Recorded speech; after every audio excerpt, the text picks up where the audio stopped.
구독, 알림 설정까지 부탁드립니다. 오늘도 우리 사는 이야기 찾아주셔서 감사합니다. 사연자분이 보내주신 이야기 시작해볼게요. 안녕하세요. 저는 30대 중반의 여성입니다. 전 대학에서 영문학을 전공했고 과외를 하다가 학부모님 소개로 지금의 남친을 만나게 되었습니다. 키도 크고 성격도 서글서글한데다 학벌도 좋고 능력도 있어 처음부터 호감을 가지고 교제를 시작했습니다. 한 가지 아쉬움이 있다면 사별하셔서 아버님이 혼자 되신 거였죠. 물론 따로 사는 건 확실했지만 그래도 신경이 많이 쓰였던 것은 사실입니다. 저희 부모님께도 인사를 드렸고 허락을 받은 다음 아버님이 계시는 지방으로 내려갔습니다. 그랬더니 반갑게 맞아주셨고 남친이 석사만 마치면 결혼해도 좋다고 하셨죠. 저는 남친과 함께 기뻐했고 졸업이 얼마 남지 않은 상태라 결혼하면 어디서 살 건지 아이는 몇 명을 낳을 건지 얘기를 나누며 즐거워했습니다. 그러던 어느 날 갑자기 낯선 여자분께 전화를 받았습니다. 내가 성훈이 애입니다. 네가 내 아들하고 교제한다는 그 애니? 전 청천벽력 같은 말 한마디에 기절할 뻔했습니다. 세상에, 사별해서 돌아가셨다는 어머님 전화에 놀라지 않을 여자가 어디 있겠어요? 전 남친에게 이별을 전제로 하고 당차게 따졌습니다. 이혼했다고 하면 될 것을 왜 사별이라고 거짓말을 했냐고 말이죠. 오빠가 그런 쓰레기인 줄 몰랐다며 퍼부었습니다. 남친은 눈물을 흘리며 실은 어머님이 다단계 사업을 하시다가 사기를 크게 치시고 도망다니는 처지라는 겁니다. 나중에 결혼식장이라도 당당하게 나타날까봐 사별이라고 하자고 아버님도 동의하신 일이라는 겁니다. 전 어이가 없었어요. 당장 헤어져야 하는 게 맞는 거고 보나마나 그 시모라는 여자가 문제를 일으킬 것은 뻔한 일이었는데 그놈의 정이 뭔지 그땐 사랑하는 마음이 깊어서 도저히 뿌리칠 수가 없었습니다. 어쩔 수 없는 일이고 남친의 탓이 아니라는 생각을 먼저 했으니까요. 그런데 지금 생각해보면 제대로 된 인간이라면 그런 걸 숨기고 살아있는 엄마를 죽었다고 하진 않았겠죠. 하도 빌고 울고 난리에다가 저도 딱 끊지 못했지만 한 가지는 확실히 하자고 했습니다. 앞으로 어머님을 뵐 일도 없겠지만 이 결혼에 간섭을 하시면 모든 건 없던 일로 하겠다면서 남친에게 통보를 했어요. 그랬더니 남친도 자기가 다 잘못했다면서 결혼식장에 절대 나타나지 못하게 하겠다며 약속을 했습니다. 상견례도 끝나고 저희는 시아버님이 마련해 주신 남편 직장 근처 아파트를 구입하여 혼수 준비를 하며 이런저런 준비를 했습니다. 혹시나 어머니께 연락이 올까봐 걱정을 했는데 다행히 그런 일은 일어나지 않더라고요. 그래서 제가 좀 안심을 했었나 봅니다. 그런데 예기치 않은 사건은 결혼식 당일에 터졌습니다. 혼주석에는 작은 어머님이 와서 앉으시기로 했는데 남편의 어머님이 그날 메이크업까지 받으시고 한복 차림으로 신부 대기실에 나타나신 겁니다. 진짜 핵폭탄급 충격이었죠. 결국 아버님 측근 사람들 손에 끌려 나가게 되었지만 이미 얼굴을 아는 사람들에게는 수군대는 꼴이 벌어진 겁니다. 신부 측, 그러니까 저희 집안에서는 친정 부모님 외엔 다 사별로 알고 있는데 얼마나 어이없는 일입니까? 하도 고래고래 소리를 지르셔서 손수건으로 입까지 막고 내보냈답니다. 사람까지 사서 예식이 끝날 때까지 나타나지 못하게 했을 정도였으니 참 대단하신 분이었죠. 전 신행을 다녀와서도 마음이 편치 않았습니다. 남편과 시아버님은 더없이 좋은데 하필 시어머니란 사람이 사기 전과도 있는 분이라니. 게다가 언제 어디서 나타날지 모르는 일 아닙니까? 여튼 그렇게 신혼집에 살림을 차리고 전 늘 하던 영어 번역 일을 하면서 바쁘게 살았습니다. 남편은 어머님이 여기 사는 거 모르니까 염려 말라고 하면서요. 그런데 불길한 예감은 왜 틀리지 않는 걸까요? 어느 날 슈퍼를 갔다가 집에 들어가는 길에 저는 그분을 또 보게 되었습니다. 당시 임신 초기였던 제게 회를 사주겠다며 집 앞에 서 계시더군요. 참 얼굴을 보니 할 말이 없어지고 황당했지만 어른이다 보니 전 차마 거절하지 못하고 횟집에 따라가서 이것저것을 억지로 먹었습니다. 물론 날 것을 먹으면 안 된다고 해서 그건 피해서 먹었죠. 그렇게 말도 안 되는 식사를 마치고 나니 어머님은 당당하게 자주 들르겠노라며 그때까지 잘 있으란 인사까지 하면서 사라지셨습니다. 그런데 전 그날 밤 너무 스트레스를 받아서였는지 온몸이 아프고 하혈까지 하게 되었습니다. 구급차를 타고 병원으로 바로 가서 유산이 되는 것은 막았지만 정말 죽다 살아난 느낌이었습니다. 그러고 나니 너무 화가 나더군요. 절대로 우리를 찾아올 일 없고 신혼집도 어딘 줄 모른다고 했는데 이렇게 찾아와서 결국엔 문제만 일으켰다면서 남편에게 온갖 짜증을 내고 부부싸움을 크게 하기도 했습니다.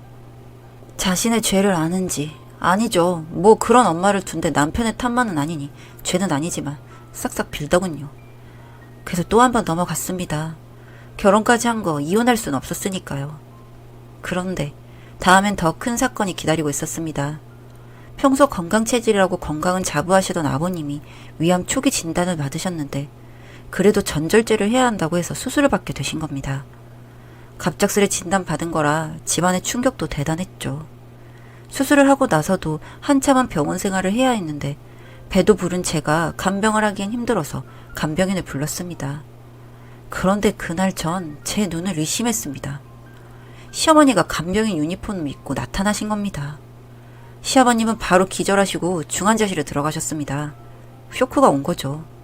큰 수술을 받고 제대로 드시지도 못한 상태에다 나이도 많으신 분에게 그 충격은 건디기가 힘드셨던 모양이었습니다.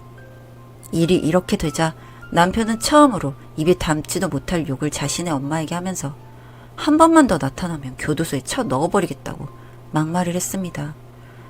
오죽하면 그랬겠습니까? 남편도 정말 참기 힘들어서 그랬겠죠. 그러자 어머님은 아들의 뺨을 때리시면서 내가 이런 놈을 낳았다면서 앉아서 통곡을 하시더군요. 본인이 한 짓은 생각하지도 않고 저런 소리를 하는 그분이 정말 사람인가 싶었습니다. 지금 본인의 잘못으로 인해 몇 명의 사람이 고통받는지 본인만 모르시는 건지. 아직까지도 채권자들은 아버님에게 돈 갚으라고 성화인데 말도 안 되는 모습으로 나타난 어머니를 보니 쇼크가 얼만도 했죠. 지금은 부부도 아닌데 워낙 금액이 컸고 혼인관계 때 저지른 일이라 이래저래 골치가 많이 아픈 상태였습니다. 오죽하면 이혼을 했을까 싶을 정도로 어머님의 정신 상태는 이미 정상이 아니었습니다. 더 소름 끼치는 건 중환자실 보호자 면회 시간에는 어떻게 알고 들어와서 여보 용서해줘. 나 당신하고 다시 살고 싶어. 이런 말을 하질 않나. 없던 병도 생기겠구나 싶을 정도로 괴롭히기 시작했습니다. 겨우겨우 중환자실에서 정신을 차리고 일반 병실로 옮기는데 병원에서 보이는 모든 의료진들에게 자신의 저 남자의 아내라고 소개를 했다고 하더군요. 그 사이에 병원에서도 아주 유명 인사가 되어 있었습니다. 이런 상황을 겪다 보니 저와 남편은 미칠 노릇이었습니다. 결국 아버님은 암 수술 후 요양병원으로 옮기고 보호자 1인 외엔 출입 금지를 조건으로 1인실에 들어가셨습니다. 그 와중에 전 산통에 와서 어렵게 자연분만을 하고 누워있는데 시어머니가 어떻게 알고 나타나셔서는 아기용품을 잔뜩 주고 가셨어요. 그것도 본인이 사고쳐서 난리가 났던 다단계 업체 제품도 함께 말이죠. 정말 그 제품을 보는데 이분 정말 미쳤구나 싶으면서 제 입에서까지 욕이 나오려고 하는 걸 참느라 혼났습니다. 아기를 키우려면 정수기야 공기청정기는 필수라며 저희 집에 배송까지 시켜놓으신 겁니다. 한두 푼도 아니고 무려 400만 원 가까운 금액을 일시불로 입금하라는 친절한 지로 용지까지 주시면서 진짜 기가 막힐 노릇이었습니다. 전 결심을 해야 했습니다. 남편에게 나와 아기냐 아니면 어머님이냐 선택을 해라. 어머님이면 난 지금 이혼 도장을 찍고 애는 내가 혼자 키우겠다 했습니다. 남편도 불쌍했지만 어쩔 수 없었습니다. 이제 태어난 아기를 위해서라도 저는 결심을 해야 했으니까요. 남편은 펑펑 울면서 자기가 책임지겠다고 정말 미안하다고 무릎을 꿇더군요. 전 진짜 가슴이 아팠습니다. 뭐가 되었든 생모는 분명한데 대체 제정신은 아닌 것 같고 한 번만 더 자극하면 진짜 죽이고 싶을 만큼 끔찍하게 싫었습니다. 전 이를 갈았죠. 이게 마지막이다. 다음엔 전면전이다 하고요. 그렇게 저는 아기 육아를 시작했습니다. 신생아를 보는 것 자체가 힘든데 전 몸이며 마음이며 우울하고 괴롭고 지쳐서 죽을 것만 같았습니다. 웬일로 조용하게 3-7일이 지났습니다. 곧 100일 잔치를 할 건데 느낌이 심상치 않았죠. 떡까지 주문해서 저희 집에 눌러앉을 기미가 보인 거죠. 전 일단 집을 비우고 남편과 함께 아버님 병원이 가까운 펜션에서 한 달을 묵기로 했습니다. 설마 여기까지 찾아오진 못하겠지라고 믿었죠. 다행히 아버님은 초기라 그런지 나날이 회복되셨고 저와 남편에게 짐을 지우게 돼서 미안하다며 눈물까지 흘리셨습니다. 저는 괜찮다며 얼른 건강을 회복하시라는 말만 되풀이하고 남편과 함께 펜션으로 향했습니다. 어둡긴 했지만 가까운 곳이라 차를 주차하러 간 동안 저는 방으로 올라갔습니다. 하마터면 전 그 자리에서 비명을 지를 뻔했어요. 어머님이 저희 방문 앞에 서 계신 겁니다.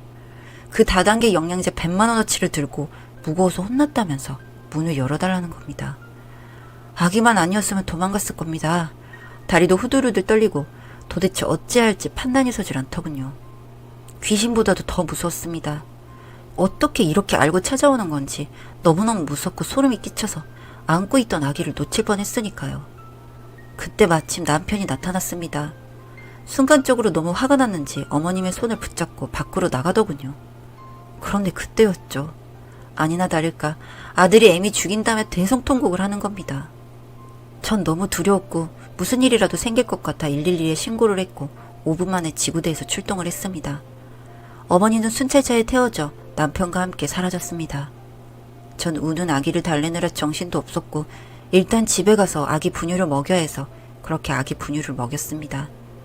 아기는 배가 부르자 졸린지 잠이 들었고 저도 그렇게 정신을 잃듯이 쓰러졌습니다. 너무 힘들고 괴로워서 내가 살았는지 죽었는지 알 수 없을 정도로 힘들었습니다. 그렇게 정신을 놓고 있는데 남편이 경찰서에서 돌아왔습니다. 경찰서에도 그렇고 아무래도 어머니는 정신과 치료를 받게 될 것 같다고 하면서 술을 마시더군요. 사람이 무슨 말을 해도 횡설수설하고 이미 눈빛부터가 이상해졌다고 생각은 했는데 그래도 나와 상관없는 사람이라 생각하면 그만이다 하고 있었다고 합니다. 그런데 경찰서에서도 말도 안 되는 소리를 하고 이상한 행동을 하니 경찰이 먼저 한번 진료 받아보라고 했다는 겁니다. 그렇게 남편은 어머니를 모시고 병원으로 갔습니다. 그 길도 그리 순탄하진 않았습니다. 정신과에서 진료를 받고 증상이 심각해 현재는 정신병원에 입원 중이십니다. 허언증과 극심한 조울증으로 인해 폐쇄병동에서 치료를 받고 있다고 하더군요. 이렇게 어머니를 병원으로 보내고 나서야 저희 집안에는 평화가 찾아왔습니다. 가족과 어머니를 위해서라도 이 방법밖에 없었어요. 정말 힘들게 지내온 하루하루들이었는데 이제서야 숨이라도 쉴 것 같습니다. 이후 시아버지는 많이 회복이 되셔서 육아도 많이 도와주시고 저에게 미안해하시며 뭐든 해주시려고 합니다. 이 평화가 계속되길 매일 밤 바라고 바라봅니다. 긴 글 읽어주셔서 감사합니다. 사연은 여기까지였고요. 우리 사는 이야기 시청해주셔서 감사합니다.